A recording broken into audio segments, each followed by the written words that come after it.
Next question. So நம்ம previous ப்ராப்ளம்ல 10 is reciprocal of அதர்னா எப்படி solve பண்றதுன்னு பார்த்தோம். இங்க 10 இஸ் நெகட்டிவ் ஆஃப் அதர் அப்படின்னு கொடுத்துருக்காங்க அப்படின்னா எப்படி சால்வ் பண்றதுன்னு பார்க்கலாம். ஸோ ஆல்ரெடி நான் சொல்லியிருந்தேன், ரெசிப்ரோக்கல் அப்படின்னா ப்ராடக்ட் ஆஃப் ஜீரோஸ் மட்டும் ஃபைண்ட் பண்ணா போதும். தென் ஜீரோ தான் ஆல்ஃபா அண்ட் 1/ஆல்ஃபான்னு எடுத்துக்கணும்.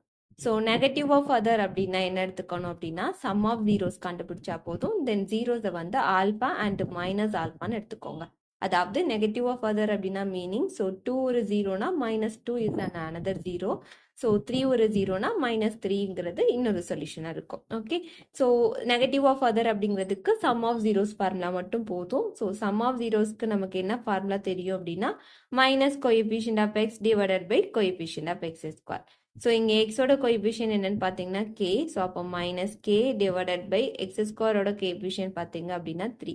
So -k/3. Okay, and already சொன்ன மாதிரி நெகட்டிவ் ஆஃப் அதர்னா உங்களோட ஜீரோஸை வந்து ஆல்பா அண்ட் மைனஸ் ஆல்பான்னு எடுத்துக்கோங்க.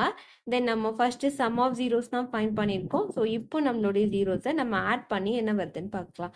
So alpha plus minus alpha which is equal to alpha minus alpha equal to 0. Okay, so அப்போ சம் ஆஃப் ஜீரோஸ் ரெண்டையும் zero பண்ணும்போது add பண்ணும்போது உங்களுக்கு ஜீரோஸையும் ஆட் பண்ணும்போது உங்களோட ஆன்சர் என்ன வருது அப்படின்னா 0.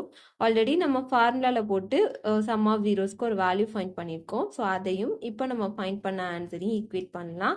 ஸோ அப்போ கே ஈக்குவல் டு என்ன கிடைக்கும் அப்படின்னா 0. ஸோ அப்போ கேயோட வேல்யூ வந்து 0. So A is the correct answer.